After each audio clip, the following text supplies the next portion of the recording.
आङो सानाखैदि मालाबाबो बे बिथांखौ बेबायदि सहाय होफेरगोन। बिथाङा एसेबां मानि गावनि दंनायनिफ्राय होफैदों, जों बिनो मा होफिनो जोंहा जेबो गैया।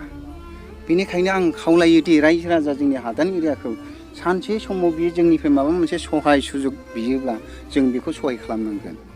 आं बेखौसो सानो आरो जोङोदि बेबायदि सासे बेक्तिगतआ बेबायदि सहाय होनो हादों, जोंनि बिटिसिआव बेबायदि सहाय होनो हाग्रा सोरबाफोर दं नामा? जोंजों सोरबा गोजांफानो हाग्रा मानसि दं नामा?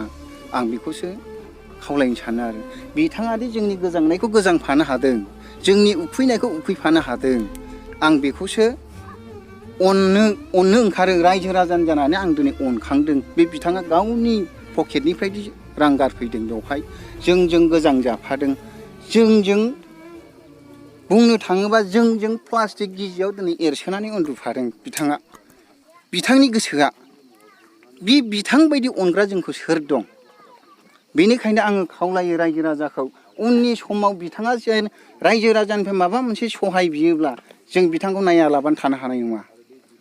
बिथांनि गोसोखौ जों अनालाबानो थानो हानाय नङा। बेबायदि बिथां बायदि गोसो सोरबा दं नामा? जों खावलायो जोंनि गोजांफानायाव सोरबा गोजांफानो हानाय गोसोनि मानसि दं नामा?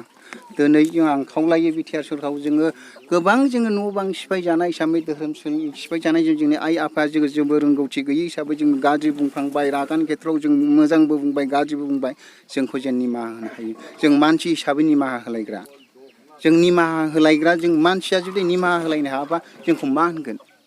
जोङो मानसि हिसाबै निमाहा होलायनांगौ। बेनिखायनो आं खावलायो जोंनि रायजो राजा आइ आफाफोरा जाम्बा जाम्बिया सोर माबा मोनसे बुंफ्लांबायब्ला जोंखौ निमाहा खालाम हादान हिसाबै। आरो दिनैसिमावबो सरखार हिसाबै जोंखौ नायफैयाखै, थारैनो जोंखौ टारगेटसो लामारदों नामा? जों बेखौसो सानो। मा सानदों दिनैसिमावबो नुजाफैयाखै। जोङो जिखिया खालामजाया मानो, बुथार जाया मानो, जों दिनै बिनिफ्राय जों खारा। मानोना जोङो बर' जाथि, जोङो ट्राइबेल हिसाबै जोङो बेहायनो जों थांनानै थागोन। जोंखौ बुथारखांनायनि उनावसो जोंखौ होखारना मायो बे बिसिनि खोथा। जोंखौ बुथारखांनायनि उनावसो गुबुन जाथि झारखान्डनि, पाकिस्ताननि, बांलादेशनि मानसिखौ दोनफैना मायो बे बिसिनि खोथा। जुदि आखाइ नांगौब्ला जोंनिफ्राय आखाइ मोननाय नङा, बिसोर जोंखौ अनसायाब्ला, जोंखौ जुदि अननो रोङाब्ला।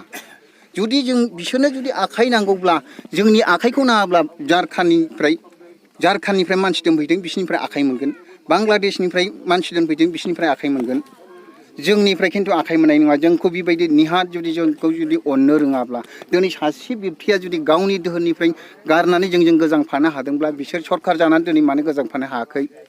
जोंनो बेखौसो नांगौ। बेनोसै आंनि। दिनै सेथियावनो हामबाय होनदों। दिनै फंबाय आंनि फिसालाफोर जानाय बायदि जोंखौ बेबायदि दुखुआव गोग्लैना थानायखौ दिनै बिथांमोना दुखु मोननानै एबा सानखांनानै जोंखौ नायगिदिंनो फैदों।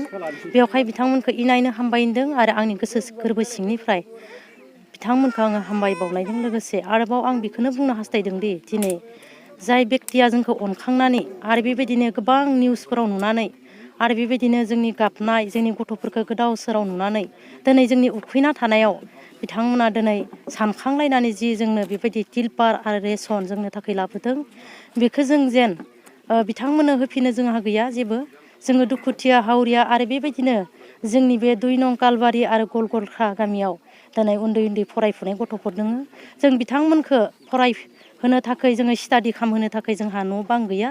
जि तिलपार जिलाब जिथाब जेरै जिसिपिदो गाग्लोबना गालांनाय, बेयावनो जोङो उन्दै उन्दै गथ'फोरखौ लानानै जोङो बेबायदि फरायसालियाव थांहोनो हायाखैब्लाबो जोङो लानानै दङ। आरो बेबायदिनो क्लास 10, क्लास 9आव फरायफुनाय गथ'फोर दङ। दिनै एगजाम खाथि, मेट्रिक आनजाद, नाथाय बिथांमोना स्टाडि खालामनो बेबायदि जायगा मोनाखै। बेयावहाय जोंनि जि बिटिआर सरकारफोर दङ, बिथांमोना जे अनखांनानै जोंनो जि नांगौफोरखौ बिथांमोना अनखांनानै होफैयो, बेयावहाय आं अननानै खावलायदों बिथांमोनखौ गुरैहै आंनि बुंनांगौ